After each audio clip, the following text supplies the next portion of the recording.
جب آپ کلی فرما دیتے ہیں، حضرت ام معبد کی بہن کی بیٹی بیان کرتی کہ صبح جب ہم نیند سے بیدار ہوئی تو ہم لوگوں نے دیکھا کہ وہاں پہ ایک عجیب و غریب درخت اگایا ہے، درخت جم گیا ہے اور اس میں پھل نکل آئے ہیں۔ اللہ اکبر۔ کچھ دنوں کے بعد میں ہم لوگ اس سے فیضیاب ہوتے رہے۔ بیمار کھا لیتا تو شفا پا جاتا، اگر بھوکا کھا لیتا تو اس کا پیٹ بھر جاتا، اگر کسی کو پیاس کی شدت ہوتی وہ اس کے پھل کو کھا لیتا تو اس کی پیاس کی شدت ختم ہو جاتی۔ بکریاں اگر اس کے پتوں کو کھا لیں، اونٹنیاں اس کے پتوں کو کھا لیتی تھی تو ان کے دودھ میں اضافہ ہو جاتا تھا۔ کچھ دنوں کے بعد میں اچانک ایسا ہوا کہ اس درخت کے سارے پھل ختم ہو گئے، اس درخت کے سارے پتے ختم ہو گئے۔ اللہ اکبر۔ حضرت ام معبد کی بہن کی بیٹی بیان کرتی ہیں کہ پھر ایسا ہوا کہ جب وہ ختم ہوا درخت، یعنی اس کے پھل ختم ہو گئے، اس کی پتیاں ختم ہو گئی، تو ہم لوگ تعجب میں پڑ گئے۔ بعد میں خبر ملی کہ مصطفیٰ جان رحمت کا وصال ہو چکا ہے، اس وجہ سے وہ درخت پھل دینا چھوڑ دیا۔ پھر سرکار کے پردہ فرمانے کے بعد کچھ دنوں کے بعد پھر اس درخت کے اندر پھل آئے، پتیاں بھی آئی، لیکن پہلے سے کم۔ کچھ دنوں کے بعد میں اچانک پھر اس کے پھل اور پتیاں غائب ہو گئی۔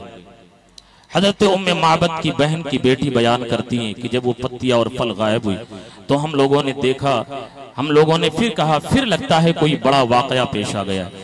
خبر ملی کہ حضرت علی کا وصال ہو چکا ہے، خبر ملی کہ حضرت علی کا وصال ہو چکا۔ اس کے بعد میں وہ درخت پھر ہرا ہوا، پتیاں بھی آئی، لیکن تیسری مرتبہ پھل نہیں آیا۔ کافی دن تک ایسے وہ درخت تھا، لیکن ایک مرتبہ ایسا ہوا کہ اچانک وہ درخت سوکھا اور اس میں کانٹے نکل آئے، خون نکل رہا تھا، خون نکل رہا تھا۔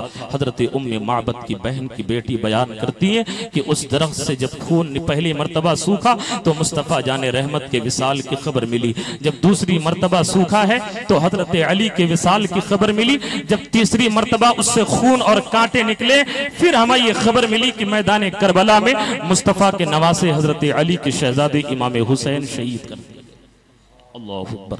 یہ میرے آقا امام حسین علی جدہ و علیہ السلام کے بعد یزید نے 63 ہجری میں مدینہ المنورہ پہ وہ ظلم کیا، اللہ اکبر، کہ اس نے چڑھائی کیا، مدینہ شریف میں تقریباً 700 صحابہ کرام کو ناحق قتل کروایا، شہید کروایا۔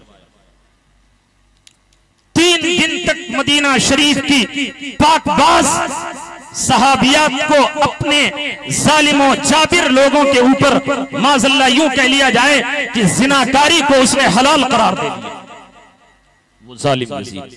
پھر اس کے بعد جس منبر رسول پہ میرے آقا کھڑے ہو کر کے خطبہ دیا کرتے تھے، اس منبر شریف پہ اونٹوں کے، گھوڑوں کے لید اور گوبر کروایا یزید نے۔ مسجد نبوی شریف میں 3 دن تک اذان اور نماز نہیں ہوئی۔ اللہ اکبر۔ وہ مسجد نبوی جسے مصطفیٰ جان رحمت نے اپنے دست مبارک سے تعمیر کیا تھا، جس کے پتھر کو مصطفیٰ جان رحمت نے اٹھایا تھا۔ مولایا صلی وسلم